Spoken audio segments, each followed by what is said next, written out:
네가 뭘 안다고 설치는 거야, 이 비린내 나는 생선 장수 주제에. 무식하면 좀 닥치고 있어. 네가 시어머니가 친정엄마에게 상견례에서 내뱉은 말입니다. 그 순간 온몸이 얼어붙었습니다. 엄마는 새벽부터 일어나 손을 씻고 또 씻으셨습니다. 생선 냄새가 날까봐, 저 때문에 창피당할까봐. 하지만 시어머니는 코를 막았고 60만 원짜리 향수를 엄마 얼굴에 직접 뿌렸습니다. 고급 호텔 레스토랑에서 사람들이 지켜보는 가운데 참아야 했습니다. 결혼을 앞둔 딸로서 엄마를 위해서라도 말이죠. 하지만 그 향수를 맡는 순간 배가 뒤틀렸습니다. 임신 8개월 된 배를 움켜쥐며 쓰러졌습니다. 그때 들렸습니다. 엄마의 떨리는 목소리가 설마, 이 향수는 설마. 시어머니의 얼굴이 새하얗게 변하는 걸 보았습니다. 그리고 깨달았습니다. 이 집안에 숨겨진 비밀이 있다는 것을. 이제 친정엄마의 진짜 복수가 시작됩니다. 사연을 시작하기 전 무료로 할 수 있는 구독과 좋아요 부탁드립니다. 바람 같은 이야기를 찾아주신 고마운 분들께 기쁨과 행복이 가득하시길 바랍니다. 새벽 4시 노량진 수산시장은 벌써 하루를 시작하고 있었습니다. 형광등 불빛 아래 수십 개의 가게가 일제히 문을 열었고 얼음 위에 반짝이는 생선들이 줄지어 놓여졌습니다. 그 중에서도 가장 먼저 불이 켜진 곳은 대성수산이었습니다. 경숙은 고무장갑을 끼고 오늘 새벽에 들어온 광어를 손질하고 있었습니다. 58배 나이지만 그녀의 손놀림은 여전히 빠르고 정확했습니다. 26년 동안 매일 아침 이 자리에서 생선을 손질해온 덕분이었습니다. 생선 손질을 마친 경숙은 손을 씻었습니다. 비누를 문지르고 또 문지르며 손가락 사이사이를 꼼꼼히 닦았습니다. 하지만 아무리 씻어도 손톱 밑에 손가락 마디마다 뱀 비린내는 쉽게 지워지지 않았습니다. 경숙은 손을 코에 가져다 대고 작게 한숨을 쉬었습니다. 이 냄새는 그녀의 자부심이자 동시에 부끄러움이기도 했습니다. 이 냄새 덕분에 딸을 키웠고 대학까지 보냈지만 오늘 같은 중요한 날에는 이 냄새가 부끄러움으로 다가왔습니다. 오늘은 딸 지혜의 상견례가 있는 날이었습니다. 같은 시각 강남의 고급 백화점 안에 자리한 라보떼 매장. 화영은 프라이빗 VIP룸에서 오늘 입을 옷을 고르고 있었습니다. 59의 나이지만 그녀는 여전히 우아했습니다. 값비싼 고급 화장품과 정기적인 피부관리 덕분에 그녀의 피부는 40대처럼 보였습니다. 화영은 거울 앞에 서서 목에 향수를 뿌렸습니다. 그리고 손목 안쪽에도 가볍게 뿌렸습니다. 달콤하면서도 묵직한 고급스러운 향이었습니다. 화영은 만족스러운 표정으로 미소를 지었습니다. 그녀가 뿌린 향수는 시그니처 1999, 자신이 사장으로 있는 라보떼의 대표 제품이었습니다. 오후 2시 상견례 장소인 호텔 레스토랑. 시부모인 화영과 남편 태주는 이미 도착해 있었습니다. 하얀 테이블보가 깔린 테이블 위에는 은색 식기들이 반짝이고 있었습니다. 화영은 팔짱을 끼고 앉아 시계를 쳐다보고 있었습니다. 약속 시간보다 10분이 지나 있었습니다. 늦네요. 화영의 목소리에는 불쾌함이 묻어났습니다. 태주는 조용히 물잔을 들어 물을 마셨습니다. 그는 아내의 이런 모습을 잘 알고 있었습니다. 또 5분이 지나고 레스토랑 문이 열렸습니다. 며느리 지혜가 먼저 들어왔고 그 뒤로 친정엄마 경숙이 조금 숨을 헐떡이며 들어왔습니다. 경숙은 서둘러 옷매무새를 다듬으며 자리에 다가왔습니다. 죄송합니다. 가게 문 닫는데 시간이 좀. 경숙의 말이 끝나기도 전에 화영의 얼굴이 굳어졌습니다. 경숙이 자리에 앉자마자 화영은 손으로 코를 막았습니다. 그리고는 다른 손으로 부채질을 하기 시작했습니다.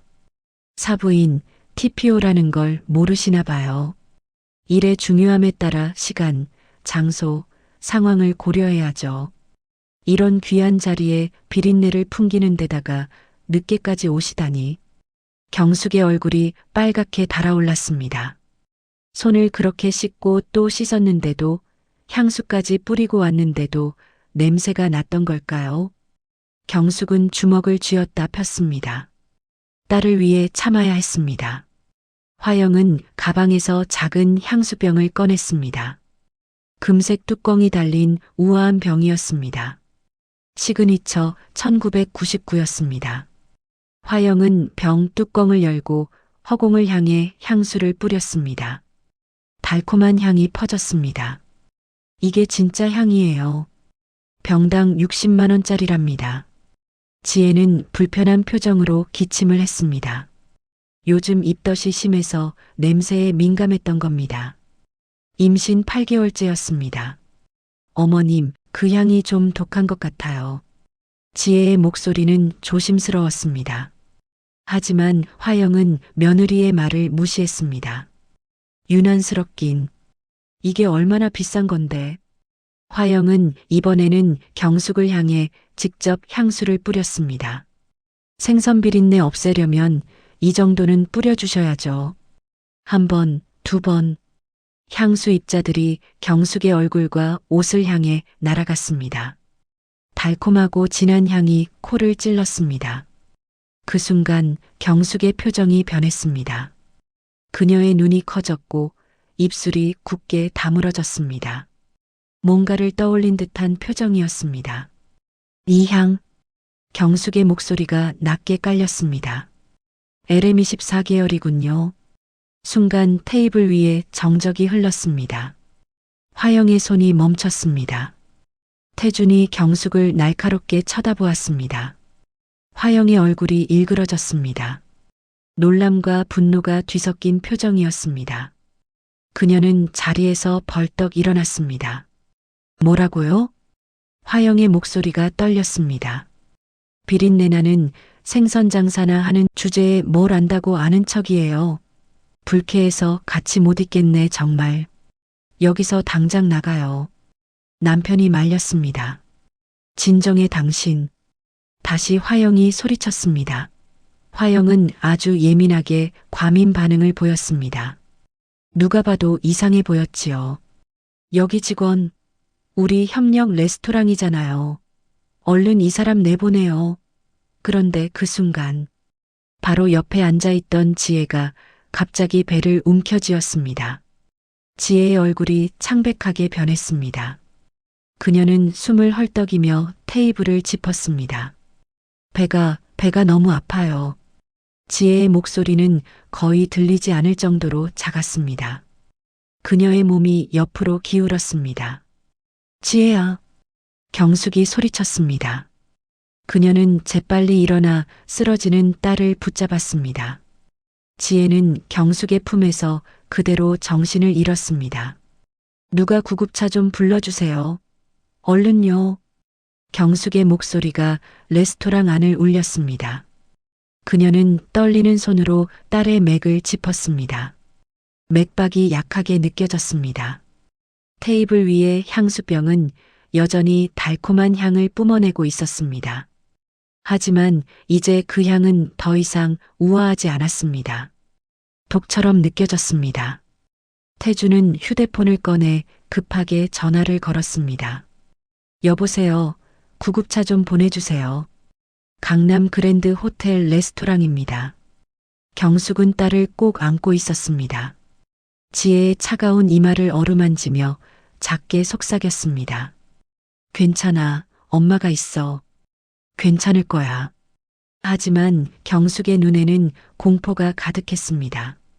그리고 그 공포 너머로 오래된 기억이 떠오르고 있었습니다.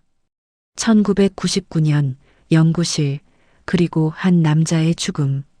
경숙은 화영을 똑바로 쳐다보았습니다. 두려움은 이제 분노로 바뀌고 있었습니다. 지혜를 태운 구급차가 병원 응급실 입구에 멈춰 섰습니다. 의료진이 지혜를 응급실 안으로 밀고 들어갔습니다. 자동문이 닫히며 경숙과 지혜를 갈라놓았습니다. 경숙은 문 앞에 서서 멍하니 그 문을 바라보았습니다. 뒤따라 도착한 화영과 태주는 응급실 대기실 구석에 앉았습니다. 화영은 핸드백을 무릎 위에 올려놓고 입술을 질끈 깨물고 있었습니다. 태주는 팔짱을 낀 채 천장만 바라보고 있었습니다. 30분이 지났습니다.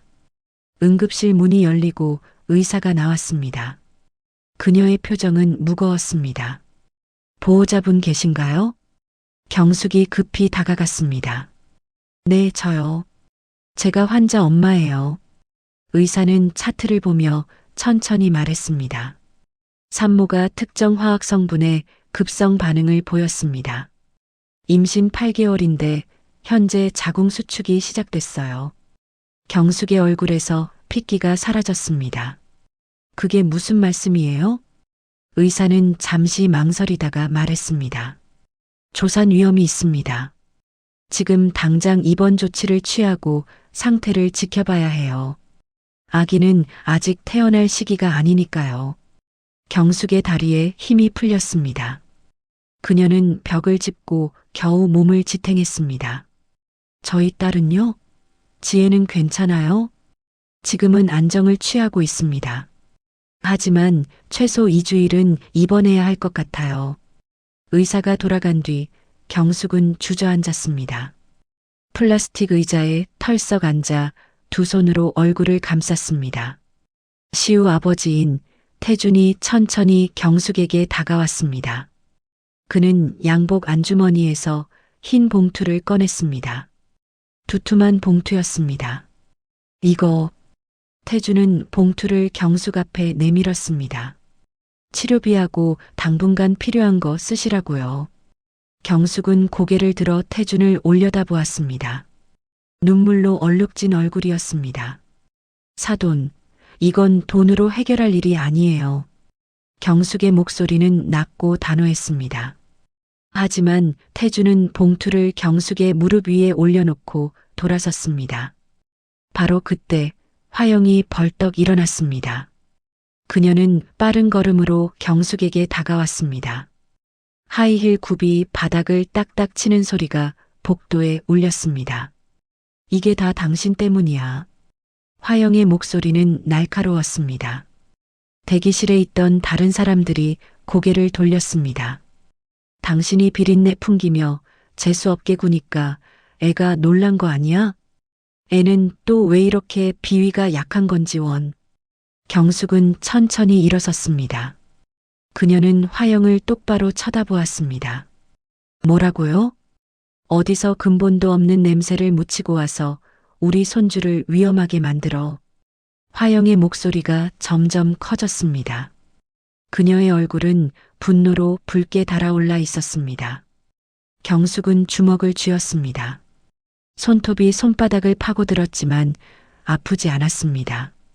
화가 고통을 덮어버렸습니다. 제 딸이 쓰러진 건 당신이 향수를 얼굴에 직접 뿌려서예요. 의사 말 못 들었어요? 화학 성분에 급성 반응을 보였다고.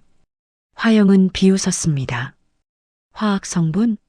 우리 시그니처 1999가 얼마나 엄격한 검사를 거치는데. 당신네 생선 비린내가 문제지. 경숙의 눈이 가늘어졌습니다. 그녀는 한 걸음 앞으로 나섰습니다. LM24.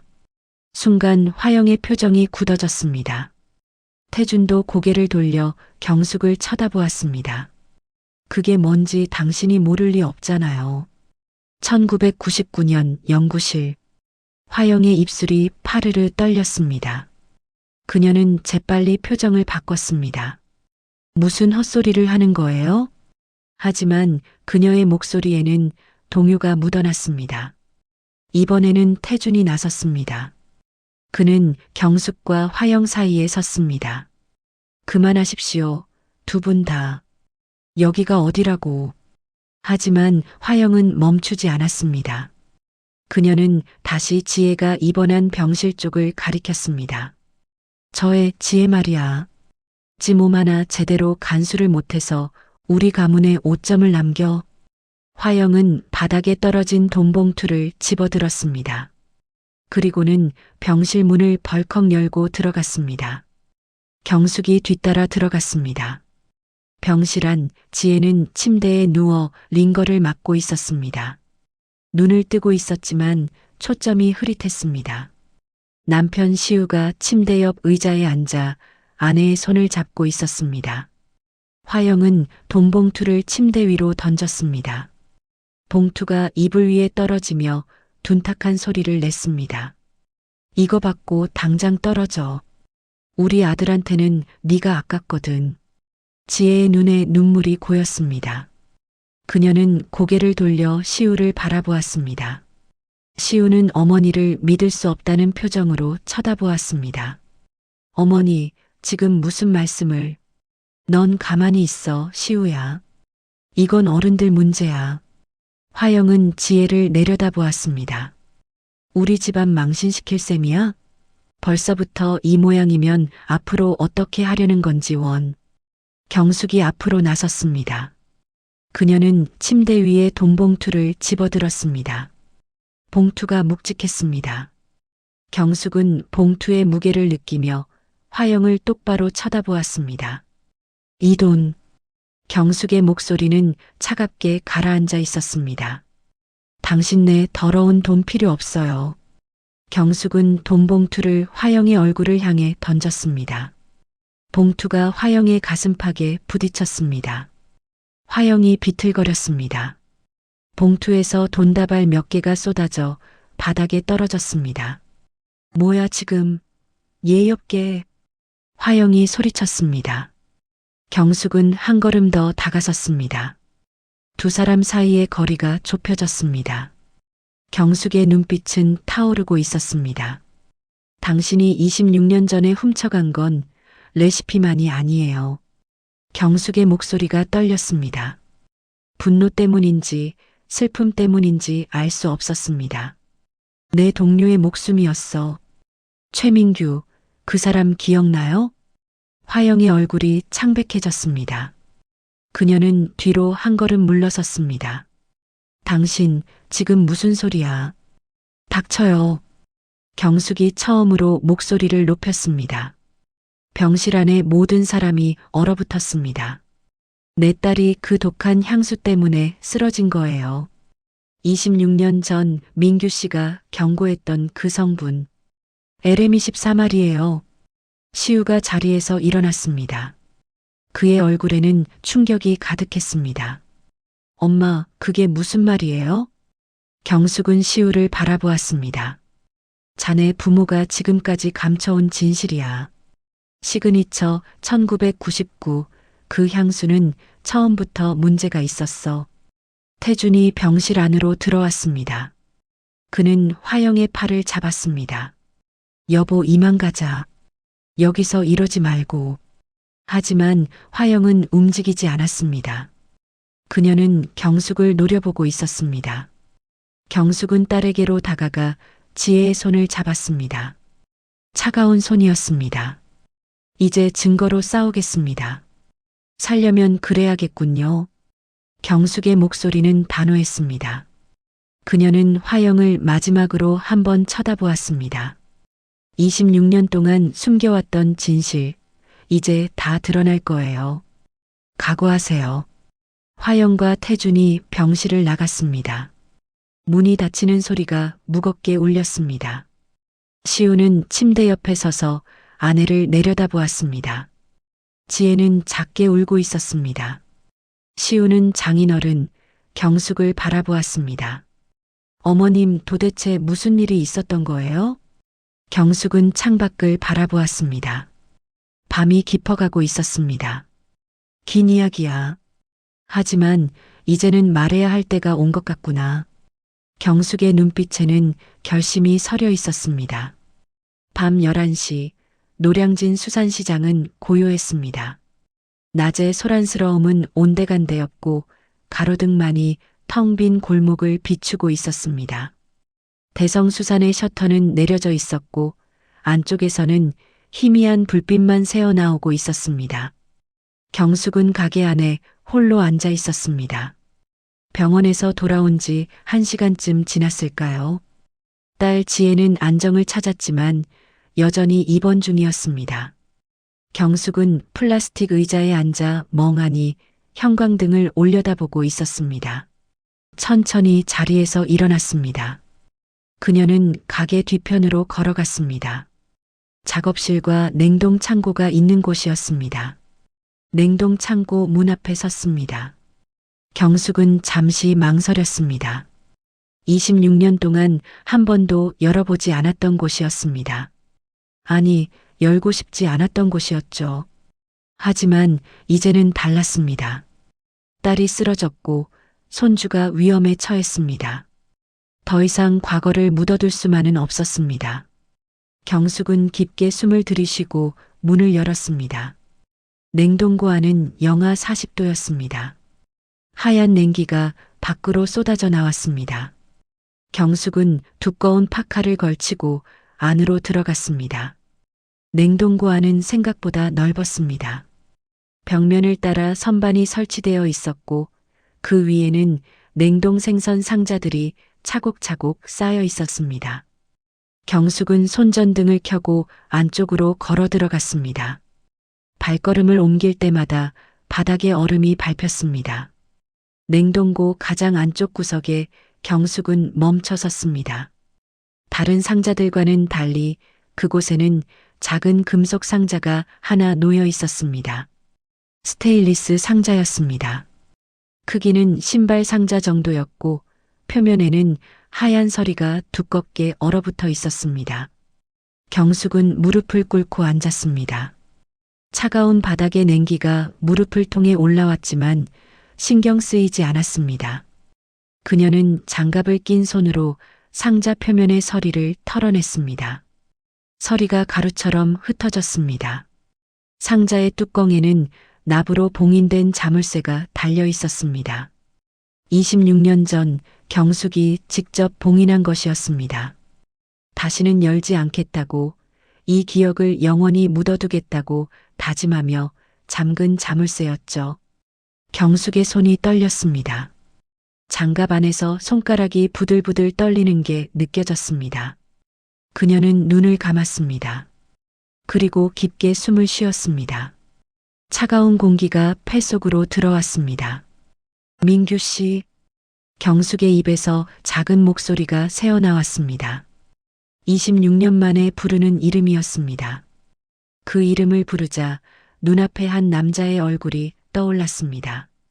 30대 초반의 젊은 얼굴, 안경을 쓰고 늘 웃던 그 사람. 경숙은 눈을 떴습니다. 이제 더 이상 물러설 수 없었습니다. 그녀는 주머니에서 작은 펜치를 꺼냈습니다. 그리고 납봉인을 조심스럽게 잘라내기 시작했습니다. 납이 부서지는 소리가 냉동고 안에 울렸습니다. 몇 번의 시도 끝에 봉인이 완전히 제거됐습니다. 경숙은 상자 뚜껑에 손을 댔습니다. 잠시 망설이다가 천천히 뚜껑을 열었습니다. 상자 안에는 비닐봉지로 여러 겹 쌓인 물건들이 들어 있었습니다. 경숙은 상자를 들고 냉동고 밖으로 나왔습니다. 작업실 테이블 위에 상자를 내려놓고 비닐봉지를 하나씩 벗겨냈습니다. 비닐이 얼어서 딱딱했습니다. 첫 번째로 나온 것은 검게 그을린 노트였습니다. 가장자리가 불에 탄 흔적이 역력했습니다. 경숙은 조심스럽게 노트를 펼쳤습니다. 노트 안에는 빼곡한 글씨가 적혀 있었습니다. 화학 기호와 숫자들이 가득했죠. 그리고 어떤 페이지에는 빨간 펜으로 크게 쓰인 글자가 있었습니다. LM24, 치명적인 위험, 독성 기준치 초과, 절대 사용 금지. 경숙의 손가락이 그 글자를 따라갔습니다. 민규가 직접 쓴 글씨였습니다. 그의 필체를 기억하고 있었습니다. 또박또박하면서도 급하게 쓴 듯한 글씨. 경숙은 노트를 내려놓고 다음 물건을 꺼냈습니다. 사진이었습니다. 1999년에 찍은 연구실 단체 사진이었죠. 사진 속에는 5명의 사람들이 웃고 있었습니다. 왼쪽 끝에 젊은 경숙이 서 있었습니다. 32살 때의 모습이었습니다. 지금보다 훨씬 젊고 밝은 얼굴이었죠. 하얀 가운을 입고 있었습니다. 경숙의 옆에는 민규가 서 있었습니다. 안경을 쓰고 환하게 웃고 있었습니다. 한 손에는 비커를 들고 있었죠. 경숙은 그의 얼굴을 오래 바라보았습니다. 눈가에 눈물이 맺혔습니다. 사진 오른쪽에는 젊은 화영이 있었습니다. 33살 때의 모습이었습니다. 지금처럼 우아하진 않았지만 야심만만한 표정이었습니다. 팔짱을 낀 채 카메라를 똑바로 쳐다보고 있었죠. 그리고 화영 옆에는 태준이 서 있었습니다. 젊고 자신감 넘치는 모습이었습니다. 그는 화영의 어깨에 손을 올리고 있었습니다. 마지막으로 사진 가운데에는 연구소 소장이 서 있었습니다. 머리가 희끗희끗한 50대 남자였습니다. 그는 모두를 자랑스럽게 바라보고 있었죠. 경숙은 사진을 뒤집었습니다. 뒷면에는 날짜가 적혀 있었습니다. 1999년 3월 15일. 그리고 작은 글씨로 LM 프로젝트 팀이라고 적혀 있었습니다. 경숙의 손이 다시 떨렸습니다. 그녀는 사진을 테이블 위에 내려놓고 다음 물건을 꺼냈습니다. 작은 유리병이었습니다. 손가락 크기만 한 투명한 병이었죠. 병 안에는 노란빛이 도는 액체가 들어 있었습니다. 병 표면에는 라벨이 붙어 있었습니다. LM24원액 샘플 1999년 5월 20일. 경숙은 병을 들어 불빛에 비춰봤습니다. 액체가 천천히 흔들렸습니다. 26년이 지났지만 여전히 액체 상태를 유지하고 있었습니다. 이것이 바로 모든 비극의 시작이었습니다. 마지막으로 경숙은 신문 기사 스크랩을 꺼냈습니다. 노랗게 바랜 신문지였습니다. 헤드라인이 굵은 글씨로 박혀 있었습니다. 향수 연구소 가스 누출 사고. 연구원 1명 사망. 경숙은 기사를 읽기 시작했습니다. 하지만 몇 줄 읽지 못하고 멈췄습니다. 눈물이 글자를 가렸습니다. 그녀는 눈을 닫고 다시 읽었습니다. 1999년 5월 22일 새벽 서울 강남구 소재 라보떼 향수 연구소에서 가스 누출 사고가 발생했다. 이 사고로 연구원 최민규 씨가 숨진 채 발견됐다. 경찰은 실험실의 가스밸브 결함으로 인한 사고사로 결론 내렸다. 경숙은 기사를 내려놓았습니다. 사고사? 그렇게 모든 게 덮였습니다. 하지만 경숙은 알고 있었습니다. 그건 사고가 아니었습니다. 경숙은 의자에 앉아 두 손으로 얼굴을 감쌌습니다. 기억이 밀려왔습니다. 1999년 5월 21일 저녁. 연구실에서 늦게까지 일하고 있을 때였습니다. 민규가 다급하게 경숙에게 다가왔습니다. 경숙 씨. 민규의 목소리는 떨리고 있었습니다. 그는 주위를 둘러보며 작게 속삭였습니다. 이거 가지고 있어요. 안전한 곳에 보관하고요. 민규는 경숙의 손에 작은 유리병을 쥐어줬습니다. LM24원액이 들어있는 병이었습니다. 이게 왜요? 경숙이 물었습니다. 민규는 창백한 얼굴로 대답했습니다. 이건 향수가 아니에요. 독극물이라고요. 오늘 최종 테스트 결과가 나왔는데 독성 수치가 기준치의 3배예요. 그럼 개발을 중단해야죠. 경숙이 말했습니다. 하지만 민규는 고개를 저었습니다. 화영 씨와 태준 씨가 들으려고 하지 않아요. 이미 생산 라인을 다 갖춰놨대요. 다음 달에 런칭한다고요. 미쳤군요. 경숙이 소리쳤습니다. 민규가 재빨리 그녀의 입을 막았습니다. 조용히 해요. 그 사람들이 들으면 안 돼요. 민규는 경숙의 눈을 똑바로 쳐다보았습니다. 내일 아침에 언론에 제보할 거예요. 이 샘플과 데이터를 가지고요. 그 전에 경숙 씨는 이걸 안전하게 보관해줘요. 혹시 나한테 무슨 일이 생기면. 무슨 소리예요? 왜 당신한테 무슨 일이 생겨요? 그 사람들이 어떤 미친 짓을 할지 몰라요. 그게 민규와 나눈 마지막 대화였습니다. 다음 날 아침 경숙이 연구실에 도착했을 때 이미 경찰차들이 와 있었습니다. 민규는 실험실 바닥에 쓰러져 있었습니다. 차갑고 딱딱하게 굳은 시신이었죠. 경숙은 눈을 떴습니다. 뺨에 눈물이 흘러내리고 있었습니다. 그녀는 눈물을 닦고 천천히 일어섰습니다. 테이블 위에는 26년 전의 증거들이 놓여 있었습니다. 불에 탄 노트, 단체 사진, LM24원액 샘플, 그리고 신문 기사. 이것들이 민규가 남긴 마지막 선물이었습니다. 경숙은 휴대폰을 꺼내 사진을 찍기 시작했습니다. 하나하나 꼼꼼하게 찍었습니다. 노트의 모든 페이지, 사진, 샘플병, 기사. 증거는 충분했습니다. 경숙은 물건들을 다시 조심스럽게 비닐봉지에 넣었습니다. 그리고 상자에 담았습니다. 이제 이 상자는 냉동고로 돌아가지 않을 것입니다. 법정으로 갈 것입니다. 경숙은 상자를 들고 작업실을 나왔습니다. 가게 안은 여전히 고요했습니다. 하지만 경숙의 마음속에는 불길이 타오르고 있었습니다. 26년 동안 꺼지지 않고 있던 불길이었습니다. 민규 씨, 이제 진실을 밝힐게요. 경숙은 작게 속삭였습니다. 그리고 상자를 가슴에 꼭 안았습니다. 창밖으로 새벽이 밝아오고 있었습니다. 다음 날 오전 10시 경숙은 서울역 근처의 한 낡은 건물 앞에 서 있었습니다. 3층짜리 건물이었습니다.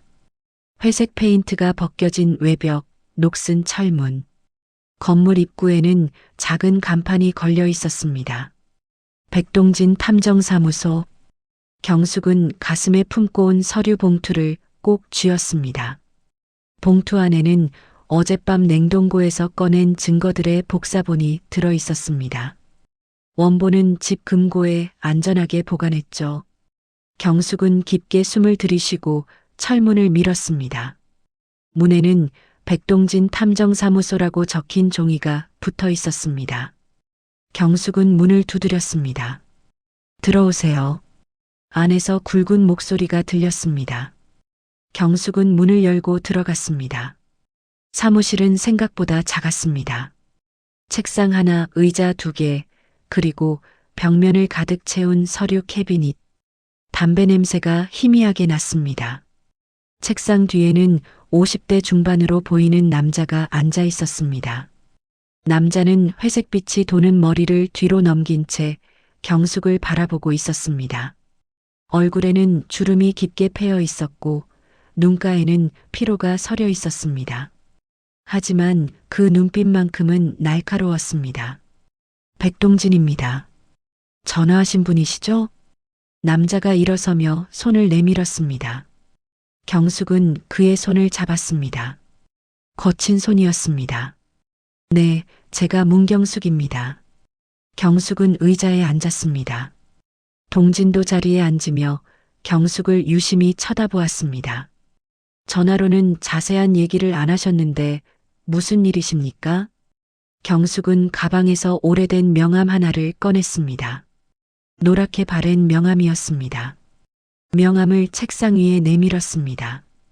동진은 명함을 집어들었습니다. 그의 눈이 커졌습니다.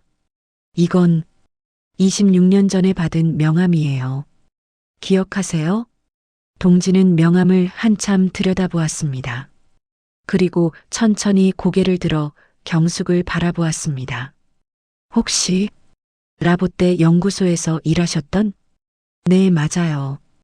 경숙은 서류 봉투를 책상 위에 올려놓았습니다.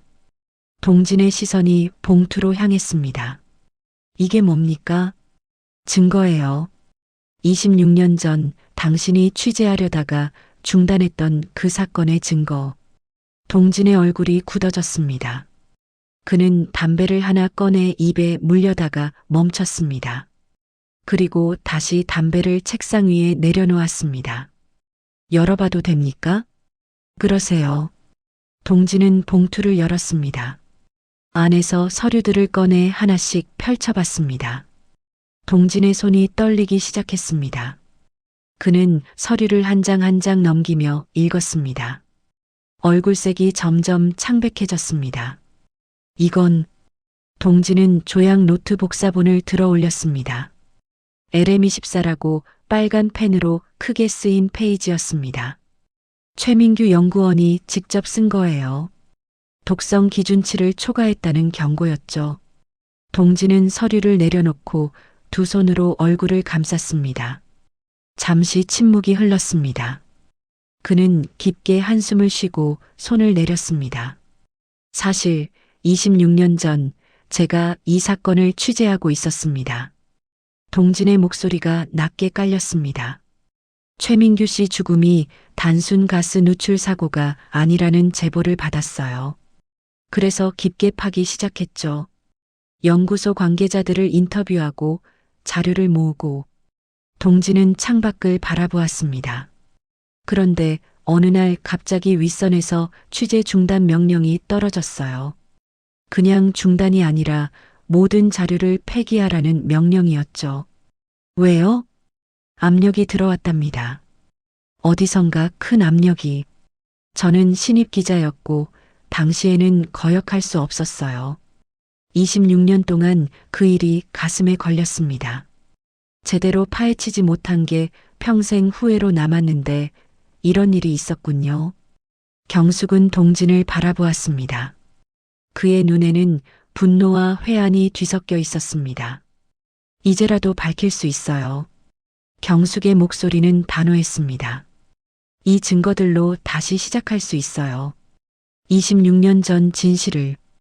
동진은 다시 서류들을 펼쳐봤습니다. 연구실 단체 사진을 오래 들여다보았습니다. 여기 이 사람이 최민규 씨군요. 동진의 손가락이 민규를 가리켰습니다. 네, 그 사람이에요. 그리고 이 여자는 동진의 손가락이 젊은 화영을 가리켰습니다. 박화영, 지금은 라보떼 사장이죠. 동진의 눈빛이 날카로워졌습니다. 시그니처 1999를 만든 사람. 맞아요. 그 향수는 처음부터 문제가 있었어요. 민규 씨가 경고했지만 그들은 무시했죠. 그리고 민규 씨는 죽었어요. 경숙의 목소리가 떨렸습니다. 동진은 LM24 샘플병 사진을 들어 올렸습니다. 이 원액 아직 가지고 계십니까? 네, 냉동 보관하고 있어요. 이걸 분석하면 독성 수치를 확인할 수 있습니다. 결정적인 증거가 될 거예요. 동진은 자리에서 일어났습니다. 그리고 창가로 걸어가 밖을 내려다보았습니다. 하지만 쉽지 않을 겁니다. 강태준과 박화영, 그들은 지금 엄청난 권력을 가지고 있어요. 라보떼는 업계 1위 기업이고 그들의 인맥은 어마어마하죠. 알아요. 경숙도 일어섰습니다. 하지만 제 딸이 그 향수 때문에 쓰러졌어요. 임신 중인데 조산 위험에 처했죠. 더 이상 참을 수 없어요. 동진은 고개를 돌려 경숙을 바라보았습니다. 두 사람의 눈이 마주쳤습니다. 도와주실 거죠? 경숙의 목소리에는 간절함이 담겨 있었습니다. 동진은 잠시 생각하다가 천천히 고개를 끄덕였습니다. 26년 동안 기다려온 기회입니다. 이번에는 끝까지 파헤치겠습니다. 바로 그때 동진의 휴대폰이 울렸습니다. 동진은 휴대폰을 꺼내 화면을 봤습니다. 모르는 번호였습니다. 그는 전화를 받았습니다. 여보세요? 전화기 너머로 남자의 목소리가 들렸습니다. 차갑고 날카로운 목소리였습니다. 백동진 씨죠? 오래간만입니다. 동진의 얼굴이 굳어졌습니다. 누구십니까? 기억 안 나십니까? 26년 전 당신에게 취재 중단을 명령했던 사람. 동진의 손이 떨렸습니다. 그는 경숙을 쳐다보았습니다. 그런데 무슨 용건이십니까? 똑똑하신 분이니 아시겠지만 쓸데없는 일에 손대지 마십시오. 26년 전처럼 조용히 묻어두는 게 모두를 위해 좋습니다. 협박입니까? 충고입니다. 당신 사무실 앞에 검은색 세단이 보일 겁니다. 창밖을 보세요. 동지는 재빨리 창가로 갔습니다. 아래를 내려다보니 정말로 검은색 세단 한 대가 건물 앞에 서 있었습니다. 차 안에는 선글라스를 낀 남자들이 앉아 있었습니다. 보이시죠? 우리는 항상 지켜보고 있습니다. 전화가 끊어졌습니다. 동지는 천천히 휴대폰을 내렸습니다. 무슨 일이에요? 경숙이 다급하게 물었습니다. 동지는 창밖을 계속 바라보았습니다. 벌써 움직이기 시작했습니다. 우리를 감시하고 있어요. 경숙도 창가로 다가가 아래를 내려다보았습니다. 검은색 세단이 여전히 그 자리에 있었습니다. 강태준의 사람들이군요. 경숙의 목소리가 떨렸습니다. 하지만 곧 목소리를 가다듬었습니다. 두렵지 않아요. 이미 각오했어요. 동지는 경숙을 바라보았습니다. 그녀의 눈에는 두려움보다 결의가 더 크게 타오르고 있었습니다. 알겠습니다.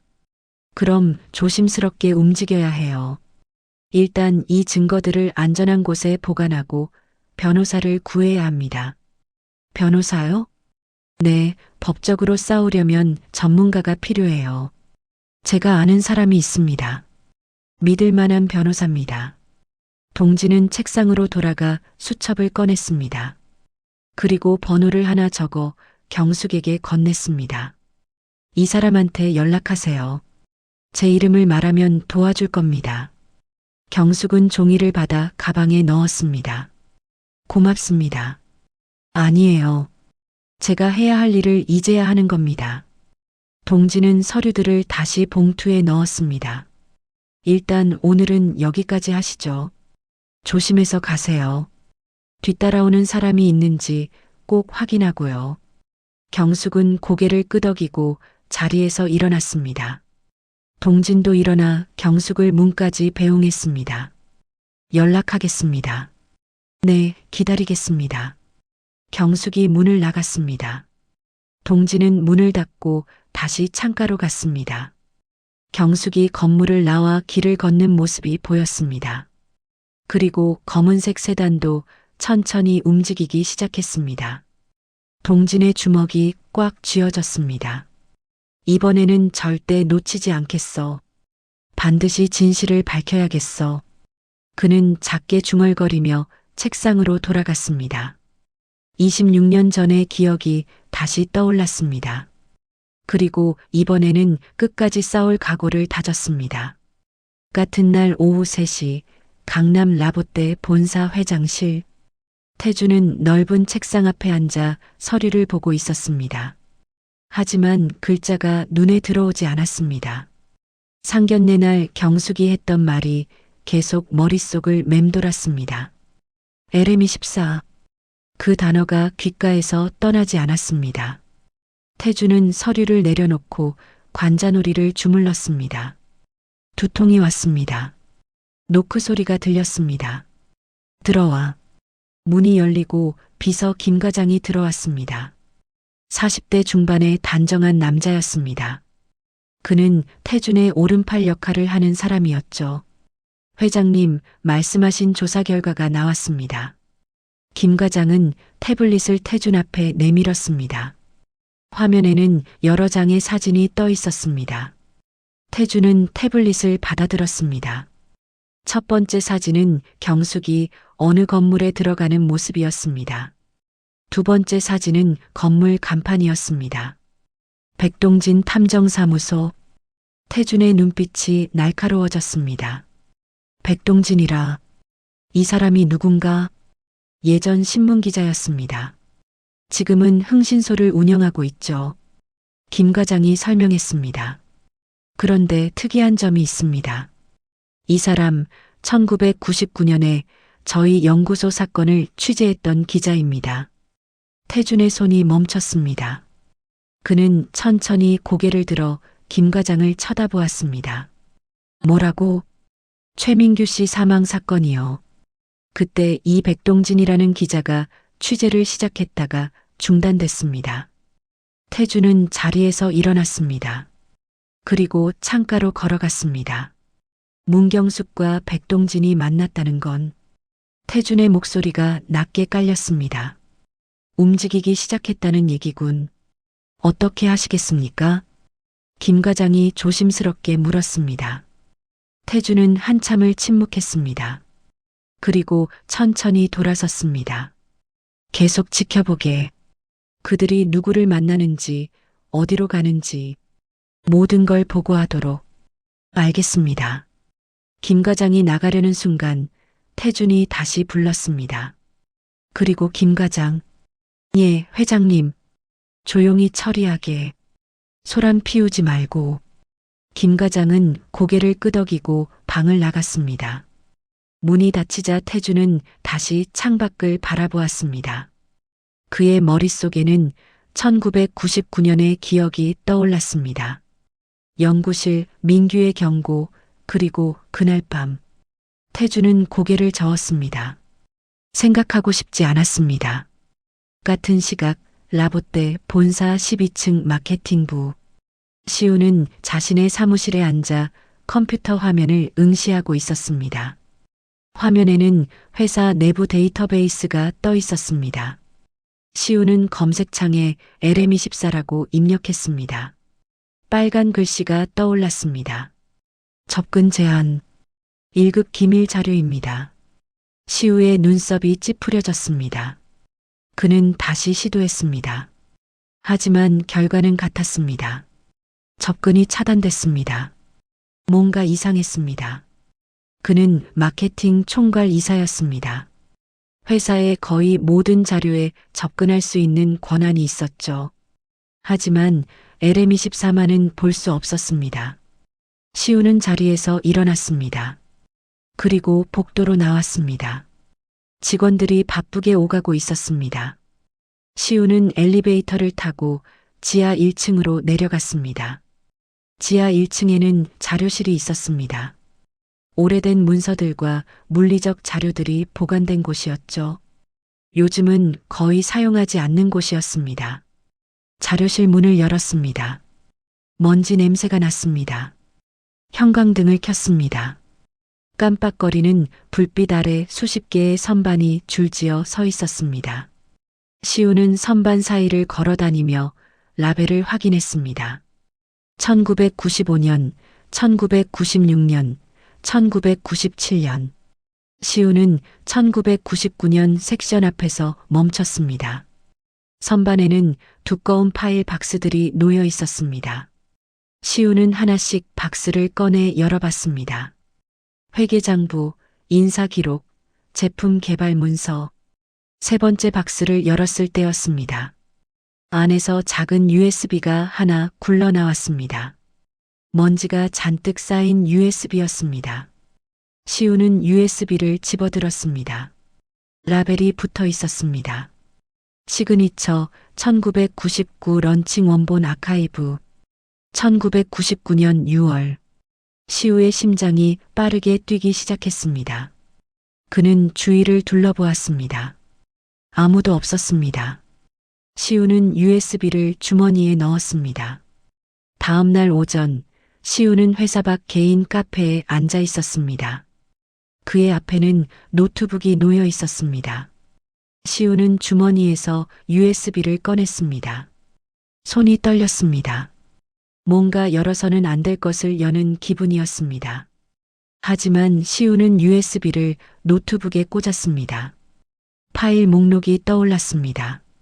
문서 파일들, 이미지 파일들, 그리고 동영상 파일 하나. 시우는 동영상 파일을 클릭했습니다. 화면이 어두워지더니 영상이 재생되기 시작했습니다. 연구실 내부였습니다. 1999년으로 표시된 날짜가 화면 구석에 떠 있었습니다. 영상 속에는 젊은 민규가 서 있었습니다. 그는 서류를 들고 누군가와 대화하고 있었습니다. 이건 독성 기준치를 초과했습니다. 민규의 목소리가 떨리고 있었습니다. LM24 성분이 문제예요. 장기간 노출되면 호흡기와 신경계에 치명적인 피해를 줄 수 있어요. 카메라가 조금 움직였습니다. 그리고 다른 사람이 화면에 나타났습니다. 젊은 화영이었습니다. 시끄러워. 화영의 목소리는 차갑고 날카로웠습니다. 돈이 되는데 그게 무슨 상관이야. 우리가 얼마나 투자했는데. 민규가 한 걸음 다가섰습니다. 사장님, 이건 사람 목숨이 달린 문제예요. 제품을 출시하면 안 됩니다. 닥쳐. 화영이 소리쳤습니다. 그녀는 민규가 들고 있던 서류를 낚아챘습니다. 네가 뭘 안다고 나한테 이래라 저래라야. 넌 그냥 시키는 대로나 해. 영상 뒤에서 또 다른 목소리가 들렸습니다. 젊은 태준의 목소리였습니다. 여보, 진정해. 우리가 알아서 처리할게. 화영이 돌아섰습니다. 카메라에 그녀의 얼굴이 가까이 잡혔습니다. 분노로 일그러진 얼굴이었습니다. 최민규, 당신 내일부터 나오지 마. 해고야, 해고. 영상이 끊겼습니다. 검은 화면만 남았습니다. 시우는 노트북 화면을 멍하니 바라보았습니다. 손이 떨리고 있었습니다. 어머니가. 시우의 입에서 작은 목소리가 새어나왔습니다. 모든 걸 알고 있었어. 시우는 두 손으로 얼굴을 감쌌습니다. 어머니의 얼굴이 떠올랐습니다. 늘 우아하고 자신감 넘치던 그 모습. 하지만 영상 속 어머니는 달랐습니다. 차갑고 무자비했습니다. 그리고 아버지도 알고 있었습니다. 다 알면서도 묻어뒀던 겁니다. 카페를 나와 거리를 걸었습니다. 사람들이 지나갔지만 시우는 아무것도 보이지 않았습니다. 그는 공원 벤치에 앉았습니다. 시우는 휴대폰을 꺼냈습니다. 그리고 아내 지혜에게 전화를 걸었습니다. 신호음이 몇 번 울리더니 지혜가 전화를 받았습니다. 여보, 지혜의 목소리가 들렸습니다. 아직 약하게 들렸지만 예전보다는 나아진 것 같았습니다. 지혜야, 나야. 무슨 일 있어? 목소리가 이상한데. 시우는 한참을 침묵했습니다. 뭐라고 말해야 할지 몰랐습니다. 나, 너한테 할 말이 있어. 지금 병원으로 갈게. 무슨 일인데? 가서 자세히 얘기할게.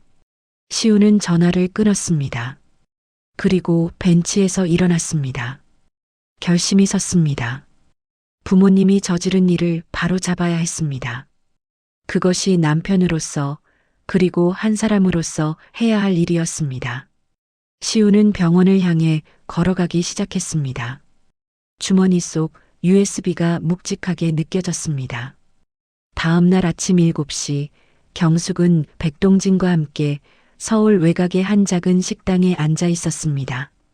창문 너머로 아침 햇살이 들어왔지만 두 사람의 표정은 어두웠습니다.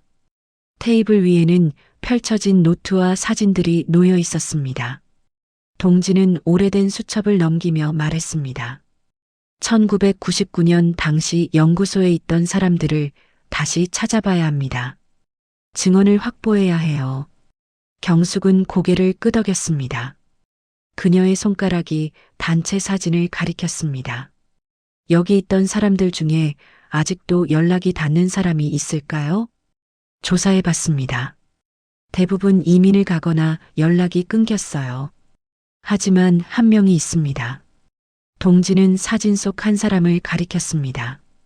연구실 소장이었던 남자였습니다. 이강수 박사. 지금은 은퇴해서 경기도에 살고 있습니다. 경숙의 눈이 커졌습니다. 이 박사님이요? 그분은 사건 직후에 연구소를 떠나셨는데. 맞아요. 그래서 더 중요합니다. 아마 뭔가 알고 있을 거예요. 동진은 수첩에 적힌 주소를 경숙에게 보여줬습니다. 경숙은 그 주소를 자신의 휴대폰에 적었습니다. 손이 약간 떨렸지만 악착같이 글자를 입력했습니다. 오늘 바로 찾아가 봐야겠어요. 경숙의 목소리는 단호했습니다. 동지는 커피 잔을 들어 한 모금 마셨습니다. 쓴맛이 입안에 퍼졌습니다. 조심하세요. 어제부터 당신을 미행하는 차가 있었어요. 알아요. 검은색 세단이죠. 경숙은 창밖을 흘끗 쳐다봤습니다. 주차장 구석에 익숙한 차가 서 있었습니다. 선글라스를 낀 남자가 운전석에 앉아 있었습니다. 저 사람들 자신들을 숨길 생각도 안 하네요. 경숙의 입가에 씁쓸한 미소가 걸렸습니다. 협박이죠. 우리가 움직이는 걸 알고 있다는 메시지예요. 조심하세요. 동진이 말했습니다. 그는 테이블 위의 서류들을 가방에 넣기 시작했습니다. 알아요. 그래도 포기할 순 없어요. 26년을 기다렸는걸요. 경숙도 자리에서 일어났습니다. 두 사람은 식당을 나와 각자의 차로 향했습니다. 경숙이 차를 출발시키자 검은색 세단도 천천히 움직이기 시작했습니다. 거리를 두고 뒤따라왔습니다. 경숙은 백미러로 그 차를 확인했습니다. 미행을 숨길 생각이 전혀 없었습니다. 좋아요. 따라오세요. 어차피 막을 순 없을 테니까. 경숙은 작게 중얼거리며 엑셀을 밟았습니다. 같은 시각 라보떼 본사 지하주차장. 시우는 자신의 차 안에 앉아 있었습니다. 손에는 어제 발견한 USB가 들려 있었습니다. 그는 USB를 한참 들여다보았습니다. 작고 가벼운 물건이었지만 그 안에 담긴 진실은 무거웠습니다. 시우는 깊게 숨을 들이쉬었습니다. 그리고 휴대폰을 꺼내 번호를 하나 찾았습니다. 대학 동기였던 IT 보안 전문가의 번호였습니다. 통화 버튼을 눌렀습니다. 여보세요? 시우야? 밝은 목소리가 들렸습니다. 재혁아, 나야. 갑자기 전화해서 미안해. 아니야, 무슨 일이야? 시우는 잠시 망설였습니다. 부탁이 하나 있어. 비밀로 해줘야 하는데. 무슨 일인데 그래? 재혁의 목소리에 걱정이 묻어났습니다. USB 하나를 분석해 줄 수 있어? 복구하고 내용을 확인하고 싶은데. USB? 뭐가 들어있는데? 자세한 건 만나서 얘기할게. 오늘 시간 있어? 오후 2시에 괜찮아. 우리 사무실로 와. 고마워, 재혁아. 시우는 전화를 끊었습니다. 그리고 USB를 주머니 깊숙이 넣었습니다. 오후 2시 시우는 강남의 한 오피스텔 앞에 서 있었습니다. 건물 5층에 재혁의 사무실이 있었습니다. 시우는 엘리베이터를 타고 올라갔습니다. 복도를 걸어 503호 앞에 섰습니다. 문을 두드렸습니다. 들어와. 안에서 재혁의 목소리가 들렸습니다. 시우는 문을 열고 들어갔습니다. 벽면에는 여러 대의 모니터가 걸려 있었고 책상 위에는 컴퓨터들이 놓여 있었습니다. 그는 고개를 들어 시우를 보고 환하게 웃었습니다. 오랜만이다, 시우야. 재혁은 자리에서 일어나 시우와 악수했습니다. 시우는 억지로 미소를 지었습니다. 그러게. 1년 만인가? 맞아. 앉아. 재혁은 시우를 의자로 안내했습니다. 시우는 앉으며 주변을 둘러보았습니다. 사무실에는 두 사람뿐이었습니다. 직원들은 오늘 현장 외근 갔어. 우리밖에 없으니까 편하게 얘기해. 그의 얼굴에 진지한 표정이 떠올랐습니다. 무슨 일인데? 시우는 주머니에서 USB를 꺼냈습니다. 그리고 테이블 위에 놓았습니다. 이게 뭔데? 우리 회사 자료실에서 찾은 거야. 1999년 자료인데. 시우의 목소리가 낮아졌습니다. 이 안에 뭔가 있을 것 같아. 삭제됐거나 숨겨진 파일이 있는지 확인해 줄 수 있어? 재혁은 시우를 쳐다보았습니다. 불법적인 건 아니지? 아니야. 우리 회사 자료니까 문제 없어. 시우는 재빨리 대답했습니다. 재혁은 잠시 생각하다가 고개를 끄덕였습니다. 알았어. 한번 봐볼게. 재혁은 자리를 돌려 컴퓨터 앞에 앉았습니다. USB를 컴퓨터에 꽂았습니다. 모니터에 파일 목록이 떠올랐습니다. 재혁은 키보드를 빠르게 두드리기 시작했습니다. 일단 기본 파일들이 보이네. 문서, 이미지, 동영상. 동영상은 이미 봤어. 시우가 말했습니다. 그의 목소리에 떨림이 묻어났습니다. 그럼 숨겨진 파일을 찾아볼게. 재혁은 복구 프로그램을 실행했습니다. 화면에 코드들이 빠르게 지나갔습니다. 시우는 숨을 죽이고 지켜봤습니다. 심장이 빠르게 뛰었습니다. 10분 정도 지났을까요? 재혁이 휘파람을 불었습니다. 오, 뭔가 나왔어. 뭐가? 시우가 앞으로 몸을 숙였습니다. 재혁은 화면을 가리켰습니다. 삭제된 파일들이 있었어. 복구했는데 음성 파일이랑 문서 파일이야. 열어볼 수 있어? 물론이지. 재혁은 첫 번째 음성 파일을 더블 클릭했습니다. 재생 프로그램이 열렸습니다. 재생 버튼을 눌렀습니다. 잡음이 들리더니 목소리가 흘러나왔습니다. 남자의 목소리였습니다. 떨리고 있었습니다. 1999년 5월 21일 밤 11시. 최민규입니다. 이 녹음을 남깁니다. 시우의 등에 소름이 돋았습니다. 최민규.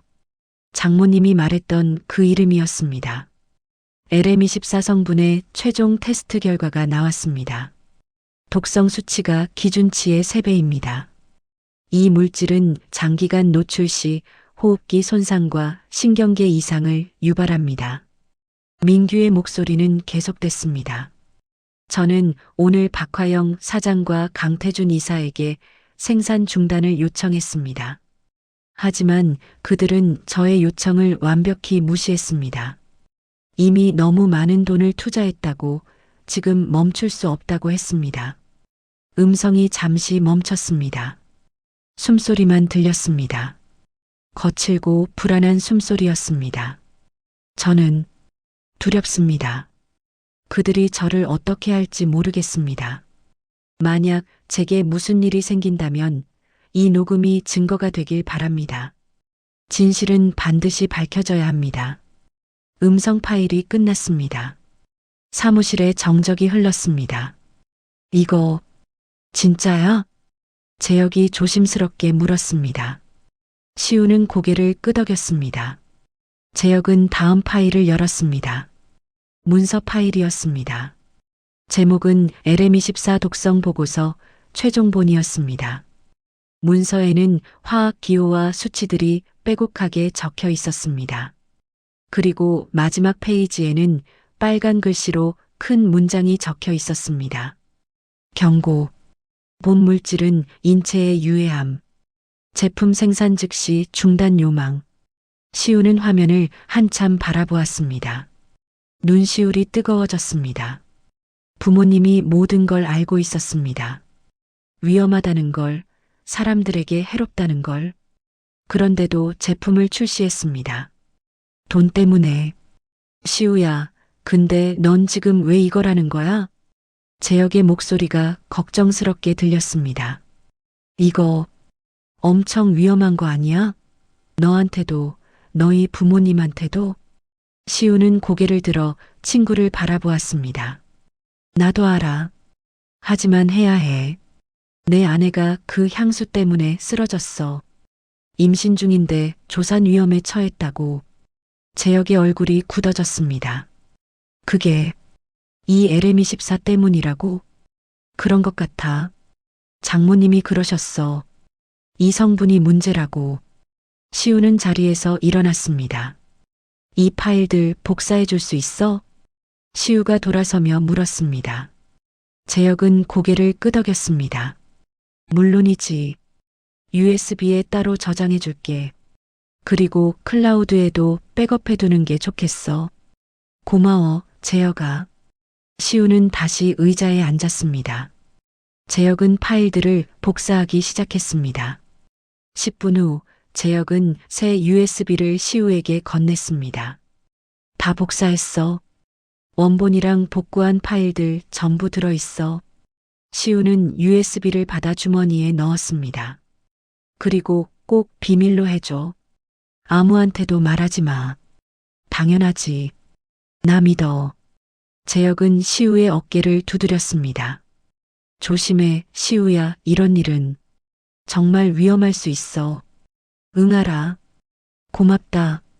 시우는 자리에서 일어났습니다. 두 사람은 악수했습니다. 시우는 사무실을 나와 복도를 걸었습니다. 발걸음이 무거웠습니다. 건물 밖으로 나왔을 때 시우는 휴대폰을 꺼냈습니다. 그리고 장모님 경숙에게 문자를 보냈습니다. 장모님, 저도 증거를 찾았습니다. 만나서 얘기해요. 날아갔습니다. 시우는 하늘을 올려다보았습니다. 구름이 빠르게 움직이고 있었습니다. 마치 폭풍 전야 같았습니다. 일주일 후 라보떼 본사 대회의실. 화영은 긴 테이블 끝에 앉아 직원들을 내려다보고 있었습니다. 그녀의 얼굴에는 자신감이 넘쳤습니다. 붉은색 립스틱이 유난히 선명했습니다. 라보떼 향수 클럽 후원 행사를 이번 달 말에 개최합니다. 화영의 목소리가 회의실을 채웠습니다. 날카롭고 힘이 있었습니다. 이번에는 특별합니다. TV 생중계가 잡혀 있어요. 전국의 우리 라보떼의 우아함을 보여줄 기회죠. 마케팅 팀장이 손을 들었습니다. 사장님, 어떤 콘셉트로 진행하실 건가요? 시그니처 1999의 재발견이에요. 우리 회사의 역사와 전통을 강조하는 거죠. 화영은 미소를 지었습니다. 하지만 그 미소 뒤에는 불안이 숨어 있었습니다. 며칠 전부터 이상한 소문과 보고들이 들려왔습니다. 경숙이 백동진과 만났다는 보고, 시우가 회사 자료실을 뒤졌다는 이야기. 준비에 만전을 기하세요. 이번 행사는 절대 실패하면 안 돼요. 화영의 목소리가 떨렸습니다. 직원들은 눈치챘을까요? 그녀는 재빨리 표정을 바로잡았습니다. 회의가 끝나고 화영은 자신의 사무실로 돌아왔습니다. 문을 닫자마자 다리에 힘이 풀렸습니다. 그녀는 소파에 주저앉았습니다. 손이 떨렸습니다. 화영은 가방에서 시그니처 1999 향수병을 꺼냈습니다. 금색 뚜껑이 조명 아래서 반짝였습니다. 그녀는 향수병을 손에 쥐고 한참을 들여다보았습니다. 26년 전의 기억이 떠올랐습니다. 연구실, 민규의 경고, 그리고 그날 밤. 화영은 고개를 저었습니다. 생각하고 싶지 않았습니다. 그녀는 향수를 손목에 뿌렸습니다. 익숙한 향이 퍼졌습니다. 달콤하고 진한 향.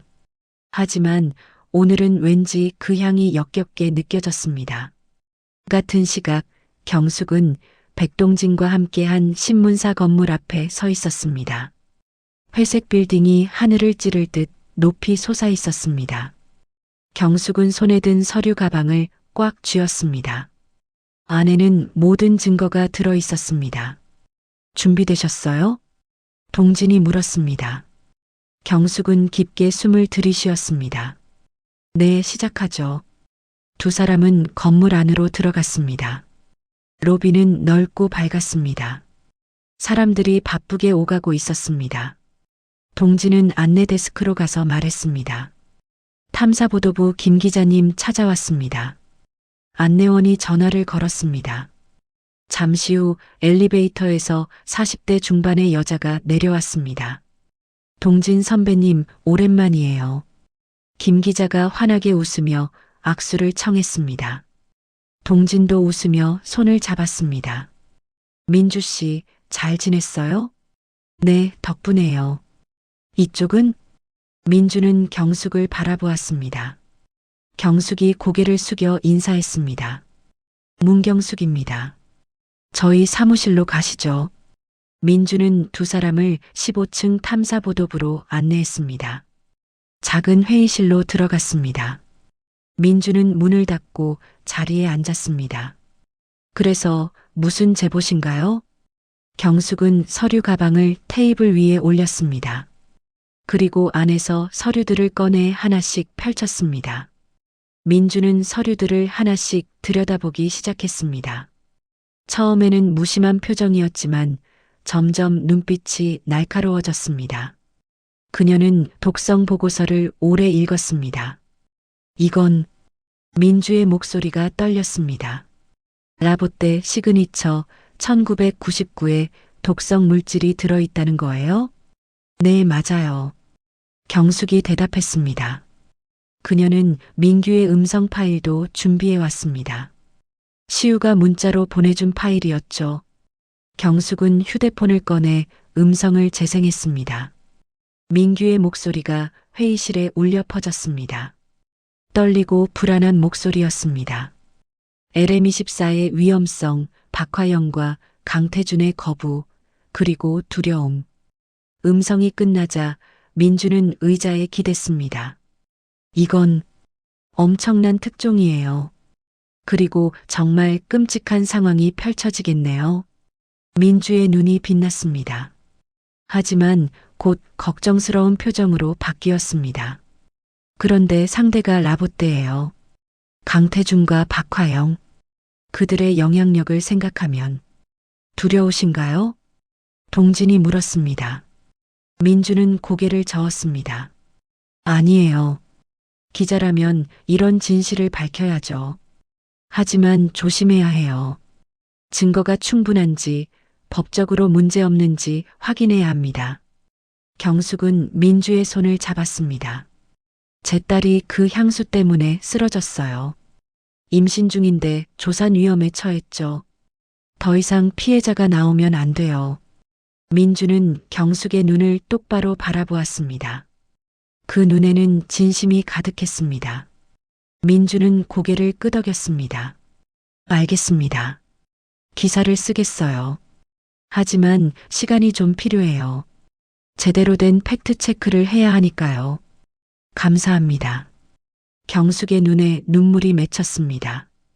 동진이 경숙의 어깨를 다독였습니다. 언제쯤 기사가 나올까요? 동진이 물었습니다. 민주는 달력을 펼쳤습니다. 일주일 안에는 가능할 것 같아요. 바로 그때 민주의 휴대폰이 울렸습니다. 그녀는 전화를 받았습니다.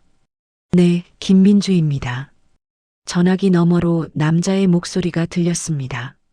민주의 얼굴이 점점 굳어졌습니다. 네, 그게 무슨... 알겠습니다. 민주는 전화를 끊었습니다. 그녀는 경숙과 동진을 번갈아 쳐다보았습니다. 지금 편집국장님한테 전화 왔어요. 라보떼 관련 기사는 일체 보류하라는 지시예요. 뭐라고요? 동진이 벌떡 일어났습니다. 벌써 압력이 들어왔어요.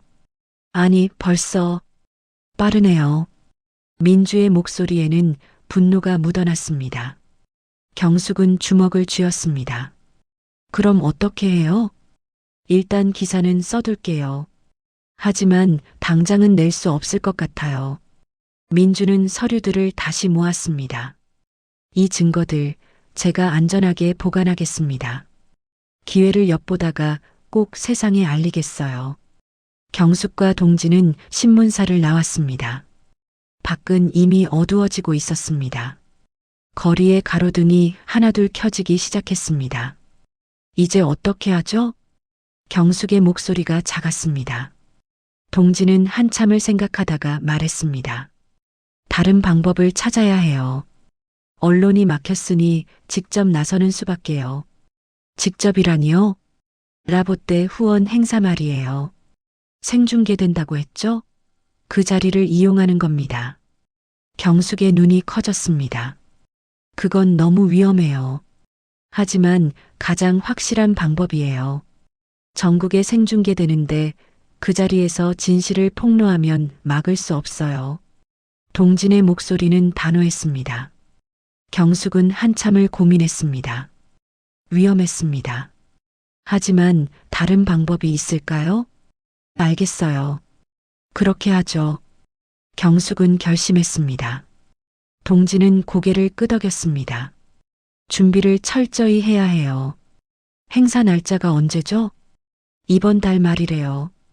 그럼 2주일 정도 남았네요. 계획을 세워야겠어요. 두 사람은 근처 카페로 들어갔습니다. 구석 자리에 앉아 작전을 짰습니다. 어떻게 행사장에 들어갈지, 언제 나설지, 무엇을 말할지. 1시간쯤 지났을까요? 경숙의 휴대폰이 울렸습니다. 시우의 전화였습니다. 경숙은 전화를 받았습니다. 여보세요? 장모님, 저 시우예요. 시우의 목소리는 급했습니다. 큰일 났어요. 아버지 사람들이 백 기자님을 미행하고 있어요. 조심하셔야 해요. 경숙의 얼굴이 창백해졌습니다. 그녀는 동진을 쳐다보았습니다.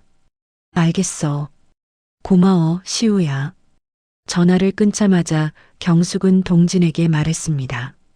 우리를 미행하고 있대요. 동진은 창밖을 내다보았습니다. 길 건너편에 검은색 세단이 서 있었습니다. 차 안에는 2명의 남자가 앉아 있었습니다. 예상했던 일이에요. 동진은 침착했습니다. 하지만 더 조심해야겠네요. 바로 그때 카페 문이 열렸습니다. 2명의 남자가 들어왔습니다. 정장을 입고 선글라스를 낀 남자들이었습니다. 그들은 카페 안을 둘러보다가 경숙과 동진을 발견했습니다.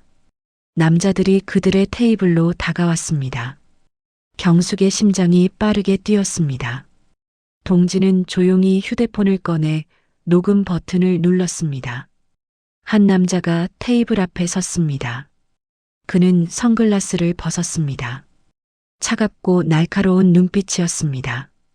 문경숙 씨, 백동진 씨, 쓸데없는 짓 그만하시죠. 남자의 목소리는 낮고 위협적이었습니다. 누구세요? 경숙이 물었습니다. 목소리가 떨렸지만 최대한 담담하게 말했습니다. 누군지는 중요하지 않습니다. 중요한 건 당신들이 지금 위험한 일을 하고 있다는 거죠. 동진이 자리에서 일어났습니다. 협박입니까? 경고해요. 더 이상 나서지 마세요. 26년 전처럼 조용히 묻혀야 할 일들이 있습니다. 남자는 테이블 위에 흰 봉투를 하나 놓았습니다. 이 안에 돈이 들어 있어요. 충분한 금액이죠. 이거 받고 조용히 사세요. 경숙은 봉투를 쳐다보지도 않았습니다. 그녀는 남자를 똑바로 바라보았습니다. 필요 없어요. 가져가세요. 남자의 얼굴이 일그러졌습니다. 후회할 겁니다. 이미 26년을 후회하며 살았어요. 더 이상 후회하고 싶지 않아요. 경숙의 목소리는 확고했습니다. 남자는 혀를 찼습니다. 그리고 봉투를 집어들고 돌아섰습니다. 마지막 경고였어요. 다음에는 이렇게 안 끝날 겁니다. 두 남자가 카페를 나갔습니다. 문이 닫히자 경숙은 긴 한숨을 내쉬었습니다. 온몸에 힘이 풀렸습니다. 괜찮으세요? 동진이 물었습니다. 경숙은 고개를 끄덕였습니다. 네, 괜찮아요. 녹음은 됐죠? 네, 다 녹음했어요. 이것도 증거가 되겠네요. 동진은 휴대폰을 확인했습니다. 파일이 잘 저장되어 있었습니다. 이제 정말 시작이네요. 경숙은 창밖을 바라보았습니다. 검은색 세단이 아직도 그 자리에 있었습니다. 하지만 경숙은 두렵지 않았습니다. 오히려 각오가 더 단단해졌습니다. 26년 동안 숨겨진 진실을 밝힐 때가 왔습니다. 2주일이 흘렀습니다. 행사 당일 오후 2시 강남 그랜드 호텔 대연회장. 천장에는 화려한 샹들리에가 걸려 있었고 무대 위에는 거대한 스크린이 설치되어 있었습니다. 300명이 넘는 하객들이 자리를 채우고 있었습니다. 방송국 카메라 3대가 무대를 향하고 있었습니다. 생중계였습니다. 화영은 무대 뒤 대기실에서 마지막 준비를 하고 있었습니다. 거울 앞에 서서 머리를 매만졌습니다. 흰색 드레스를 입은 그녀는 여느 때처럼 우아해 보였습니다. 하지만 손이 떨렸습니다. 립스틱을 바르려다가 손을 멈췄습니다. 괜찮으실 겁니다, 사장님. 비서가 옆에서 말했습니다. 화영은 고개를 끄덕였습니다. 하지만 가슴속 불안은 가시지 않았습니다. 지난 2주일 동안 이상한 일들이 계속됐습니다. 경숙이 여러 곳을 돌아다녔고 시우는 회사에 거의 나오지 않았습니다. 화영은 가방에서 시그니처 1999 향수를 꺼냈습니다. 손목에 뿌렸습니다. 향이 퍼졌습니다. 익숙한 향이었지만 오늘은 왠지 숨이 막히는 것 같았습니다. 5분 후 시작입니다. 스태프가 노크하며 알렸습니다. 화영은 깊게 숨을 들이쉬었습니다. 그리고 대기실 문을 열고 나갔습니다. 연회장으로 들어서자 조명이 환하게 켜졌습니다. 하객들의 박수 소리가 들렸습니다. 화영은 미소를 지으며 무대로 걸어갔습니다. 하이힐 굽이 바닥을 딱딱 치는 소리가 울렸습니다. 그녀는 연단 앞에 섰습니다. 안녕하십니까, 여러분. 화영의 목소리가 마이크를 타고 퍼졌습니다. 카메라 렌즈들이 그녀를 향했습니다. 생중계 중이었습니다. 라보떼의 사장 박화영입니다. 오늘 이 자리에 와주신 모든 분들께 감사드립니다. 하객들이 다시 박수를 쳤습니다. 화영은 옆에 놓인 향수병을 집어들었습니다.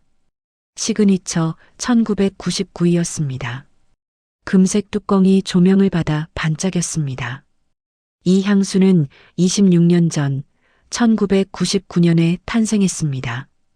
우리 라보떼의 역사와 전통을 상징하는 제품이죠. 화영은 향수병을 높이 들어 올렸습니다. 이 향은 우아함의 정수입니다. 품격과 세련됨을 담았죠. 여러분, 이것이 바로 라보떼입니다. 박수 소리가 더 커졌습니다.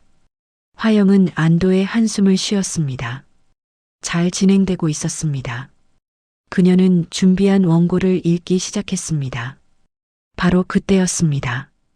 연회장 뒤쪽 문이 열렸습니다. 경숙이 들어왔습니다. 그녀는 검은색 정장을 입고 있었습니다. 머리는 깔끔하게 묶었고 얼굴은 창백했지만 눈빛은 단호했습니다. 경숙은 하객들 사이를 걸어 앞으로 나아갔습니다. 사람들이 고개를 돌려 그녀를 쳐다봤습니다. 수군거림이 시작됐습니다. 화영은 연설을 멈췄습니다. 그녀는 경숙을 발견하고 얼굴이 굳어졌습니다. 마이크를 쥔 손이 떨렸습니다. 경숙은 무대 앞까지 걸어왔습니다. 그리고 멈춰 섰습니다. 그녀는 화영을 똑바로 쳐다보았습니다. 연회장이 조용해졌습니다. 카메라들이 경숙을 향했습니다. 경숙은 천천히 입을 열었습니다. 목소리는 떨렸지만 분명했습니다. 박화영. 호명이 아니라 심판이었습니다. 경숙의 목소리가 연회장을 가득 채웠습니다. 26년 전 그 향이 아직도 나에게 말을 거는구나. 화영의 얼굴에서 핏기가 사라졌습니다. 그녀는 뒤로 한 걸음 물러섰습니다. 내 동료의 피 냄새를. 연회장이 술렁이기 시작했습니다. 하객들이 서로를 쳐다봤습니다. 무슨 일인지 이해하지 못했습니다. 보안 요원 2명이 무대로 올라왔습니다. 그들은 경숙을 끌어내려고 다가왔습니다. 경숙은 물러서지 않았습니다. 손대지 마세요. 저는 진실을 말하러 왔을 뿐입니다. 보안 요원이 경숙의 팔을 잡으려는 순간이었습니다. 어머니, 이제 그만하십시오. 무대 옆에서 시우가 나타났습니다. 그는 정장을 입고 있었습니다. 얼굴은 단단하게 굳어 있었습니다. 화영은 아들을 보고 눈이 커졌습니다. 시우야, 너 설마. 시우는 어머니를 보지 않았습니다. 그는 무대 위로 올라갔습니다. 그리고 무대 옆 조종실로 걸어갔습니다. 스태프가 막으려 했지만 시우는 이미 컴퓨터 앞에 앉았습니다. 뭐 하는 거야, 시우야? 화영이 소리쳤습니다. 하지만 시우는 대답하지 않았습니다. 그는 준비해온 USB를 컴퓨터에 꽂았습니다. 그리고 파일을 열었습니다. 거대한 스크린이 켜졌습니다. 연회장의 모든 시선이 스크린으로 향했습니다. 화면이 어두워지더니 영상이 재생되기 시작했습니다. 1999년 연구실이었습니다. 젊은 민규가 서류를 들고 서 있었습니다. 이건 독성 기준치를 초과했습니다. 민규의 목소리가 연회장에 울려 퍼졌습니다. 하객들이 숨을 죽이고 화면을 쳐다봤습니다. LM24 성분이 문제예요. 장기간 노출되면 호흡기와 신경계에 영향을 줄 수 있어요. 화면이 바뀌었습니다. 젊은 화영이 나타났습니다. 그녀는 분노로 얼굴이 일그러져 있었습니다. 시끄러워. 돈이 되는데 그게 무슨 상관이야. 연회장이 술렁였습니다. 하객들이 무대 위의 화영을 쳐다봤습니다. 화영은 얼어붙은 채 서 있었습니다. 손에 들고 있던 향수병이 손가락 사이에서 미끄러졌습니다. 향수병이 바닥에 떨어졌습니다. 유리가 깨지는 소리가 크게 울렸습니다.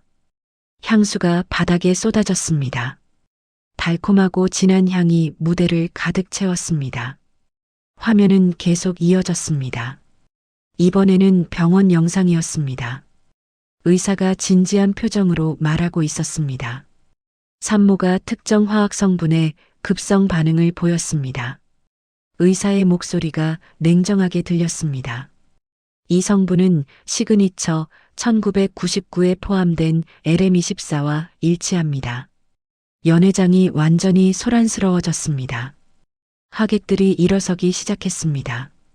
기자들이 카메라를 들고 무대로 달려왔습니다. 플래시가 터졌습니다. 화영은 주저앉았습니다. 그녀는 바닥에 쏟아진 향수를 멍하니 바라보았습니다. 26년 동안 지켜온 모든 것이 무너지고 있었습니다. 시우는 무대 위로 걸어 나왔습니다. 그는 마이크 앞에 섰습니다. 카메라들이 그를 향했습니다. 저는 라보떼 마케팅 이사 강시우입니다.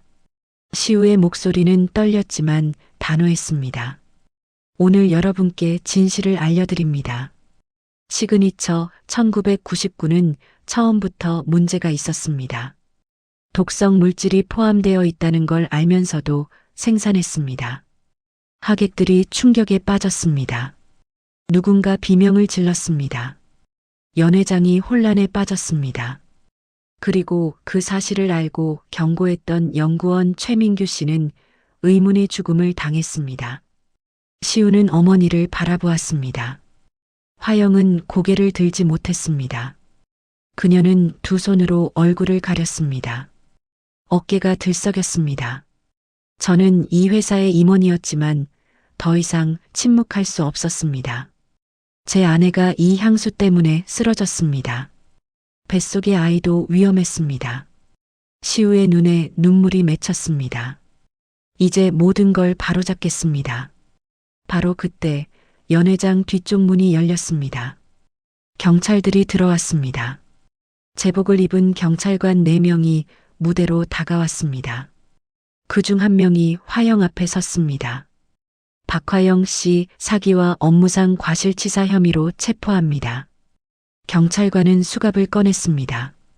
화영은 천천히 손을 내밀었습니다. 차가운 금속이 손목을 감쌌습니다. 수갑이 채워지는 소리가 들렸습니다. 연회장 한쪽에 앉아있던 태준도 일어났습니다.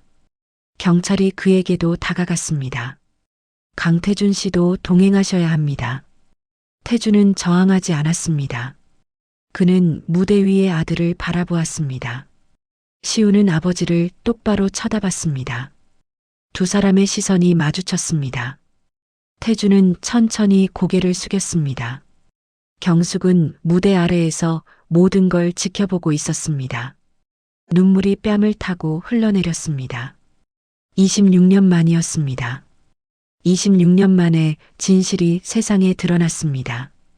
경찰이 화영과 태준을 연회장 밖으로 데리고 나갔습니다.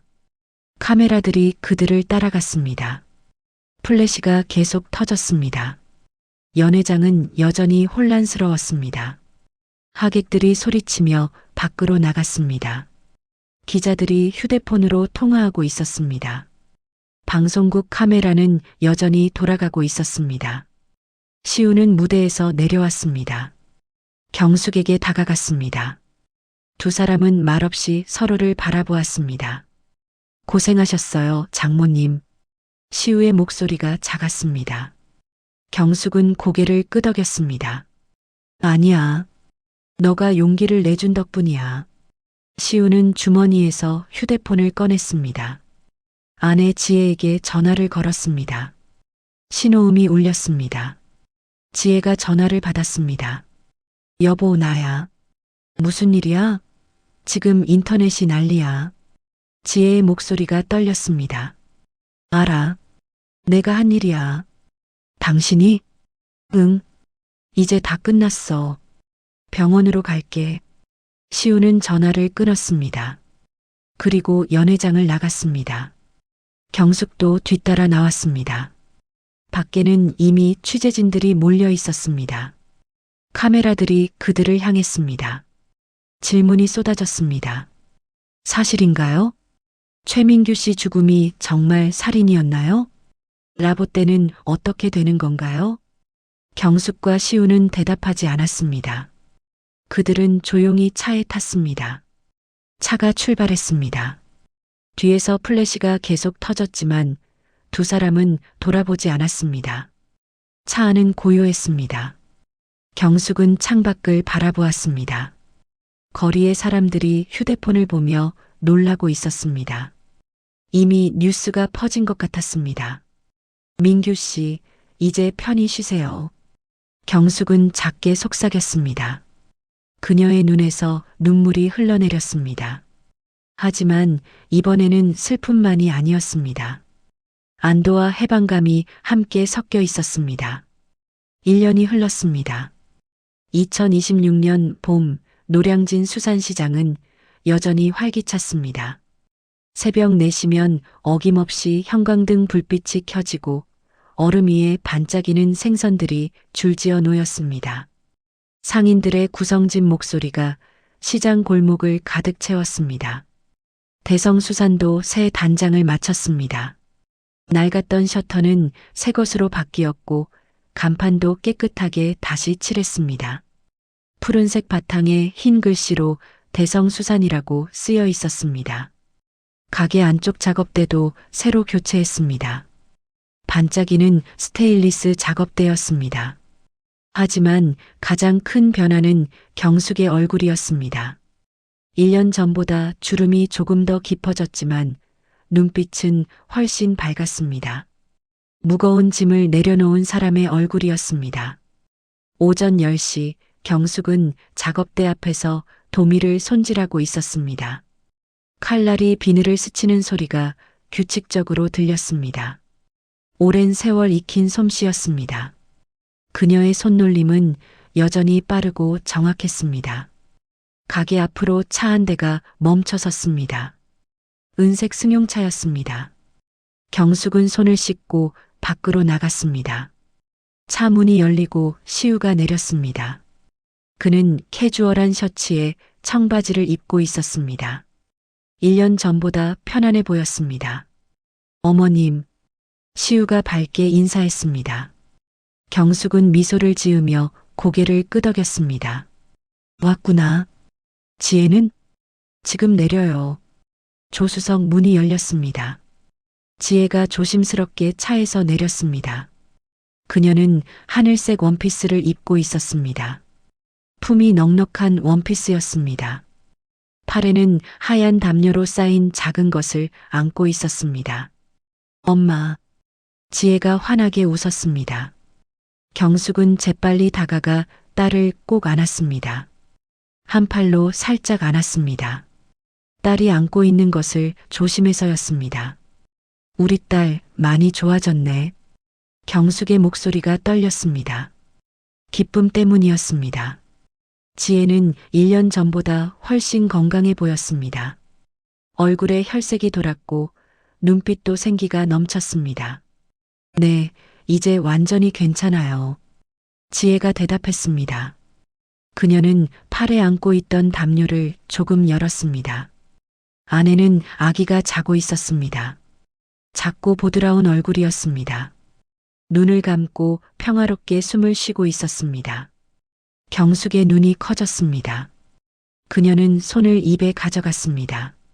눈물이 핑 돌았습니다. 우리 손주. 경숙의 목소리는 거의 속삭임이었습니다. 그녀는 떨리는 손을 내밀었습니다. 하지만 멈칫했습니다. 손을 보았습니다.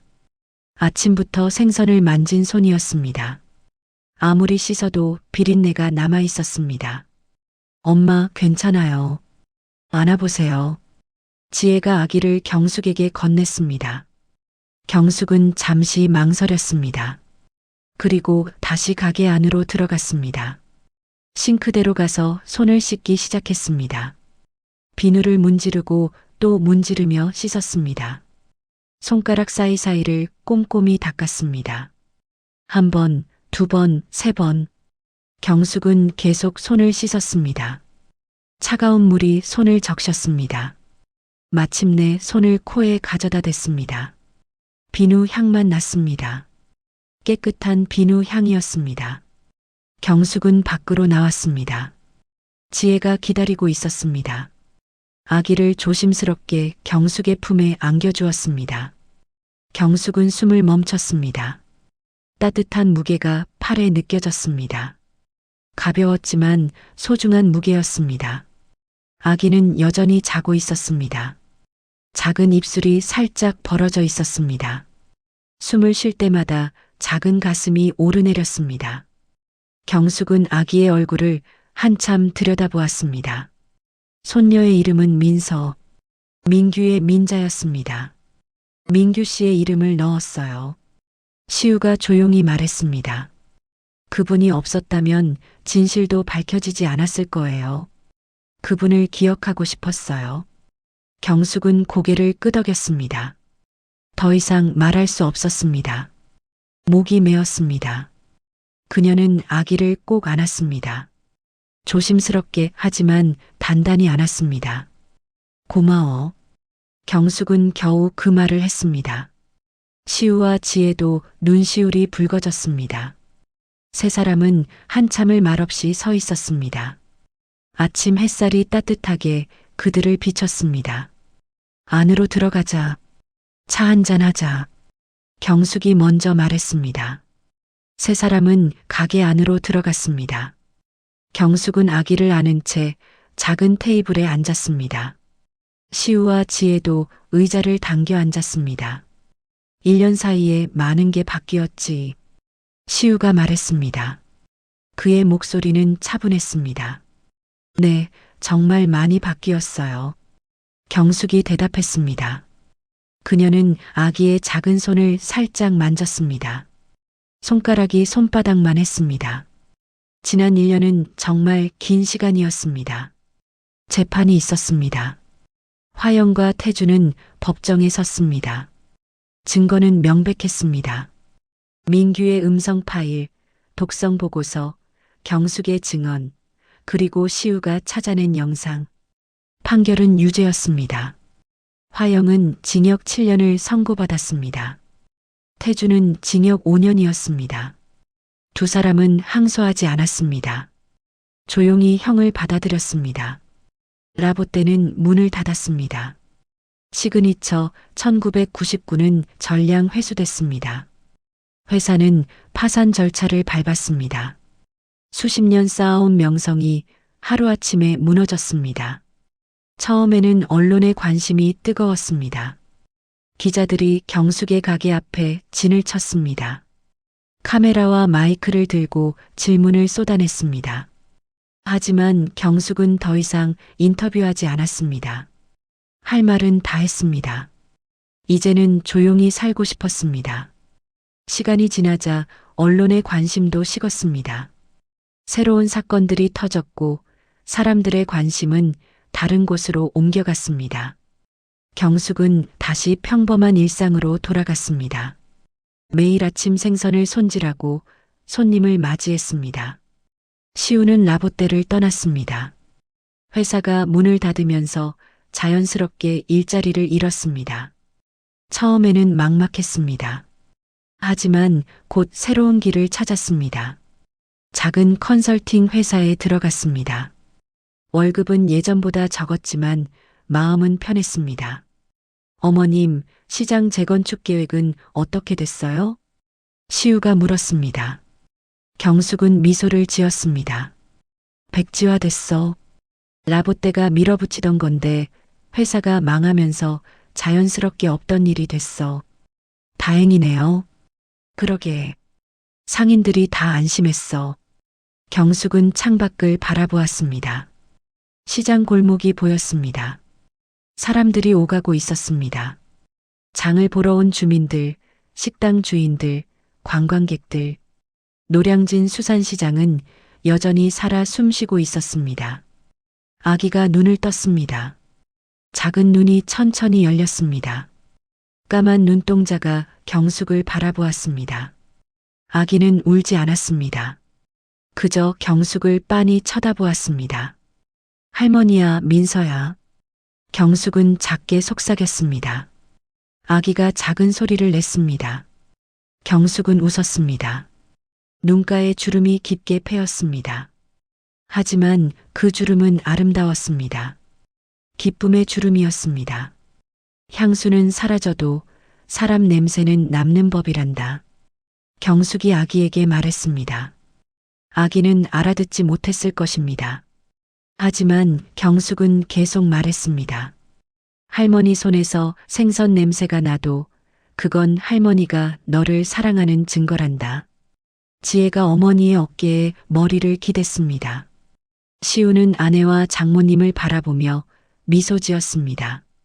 작은 가게 안에 따뜻한 공기가 흘렀습니다. 오후가 되자 세 사람은 가게를 나섰습니다. 시우가 차 문을 열어주었습니다. 지혜가 아기를 안고 조수석에 탔습니다. 경숙은 차창 너머로 손주를 바라보았습니다. 자주 올게요, 엄마. 지혜가 말했습니다.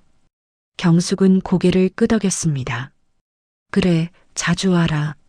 할머니가 맛있는 거 해줄게. 차가 출발했습니다. 경숙은 차가 골목을 빠져나갈 때까지 손을 흔들었습니다. 차가 보이지 않게 되자 그녀는 천천히 손을 내렸습니다. 경숙은 다시 가게로 돌아갔습니다. 작업대 앞에 섰습니다. 아직 손질할 생선들이 남아 있었습니다. 그녀는 칼을 집어들었습니다. 날이 서 있는 칼이었습니다. 햇빛을 받아 반짝였습니다. 일을 하는 동안 경숙은 계속 미소 짓고 있었습니다. 손주의 얼굴이 떠올랐습니다. 작고 보드라운 얼굴, 까만 눈동자, 따뜻한 무게. 시장 밖으로 새벽이 밝아오고 있었습니다. 아니, 지금은 오후였습니다. 하지만 경숙에게는 새로운 시작처럼 느껴졌습니다. 26년의 어둠이 지나고 이제 새로운 빛이 비치고 있었습니다. 경숙은 손을 멈추고 창밖을 바라보았습니다. 하늘이 맑았습니다. 구름 한 점 없는 푸른 하늘이었습니다. 햇살이 따뜻하게 내려왔습니다. 시장 지붕을 비추고 좁은 골목을 밝혔습니다. 민규 씨, 보고 있어요? 경숙은 하늘을 향해 작게 속삭였습니다. 우리 이겼어요. 진실이 이겼어요. 바람이 불었습니다. 부드러운 봄바람이었습니다. 경숙의 머리카락을 살짝 흔들었습니다. 마치 누군가 대답하는 것 같았습니다. 경숙은 다시 일을 시작했습니다. 해가 서쪽으로 기울었습니다. 노을이 지기 시작했습니다. 하늘이 주황빛으로 물들었습니다. 아름다운 색이었습니다. 경숙은 잠시 일손을 멈추고 노을을 바라보았습니다. 새로운 내일이 올 것입니다. 손주와 함께하는 내일이, 진실과 함께 사는 내일이. 경숙은 그 생각에 미소 지었습니다. 그리고 다시 일을 시작했습니다. 참다랑어를 손질하는 그녀의 주름진 손 위로 따뜻한 저녁 햇살이 비쳤습니다. 오늘 준비한 이야기는 여기까지입니다. 여러분은 오늘 이야기를 들으며 어떤 생각에 잠기셨나요? 오늘 사연의 주인공 가족에게 해주고 싶은 조언이나 응원의 메시지를 댓글로 남겨주신다면 큰 위로와 도움이 될 거예요. 오늘의 이야기가 여러분의 마음에 작은 울림을 주었다면 좋아요로 따뜻한 마음을 나눠주세요. 앞으로도 이런 이야기들을 계속해서 함께 나누고 싶으시다면 구독을 눌러주세요. 구독하시면 새로운 이야기가 올라올 때 가장 먼저 소식을 받아보실 수 있습니다. 이 이야기가 힘이 될 것 같은 소중한 분이 떠오른다면 그분께 공유하여 마음을 전해보세요. 오늘도 평온한 하루 보내시길 바랍니다. 더 깊고 감동 있는 이야기로 다시 찾아뵙겠습니다.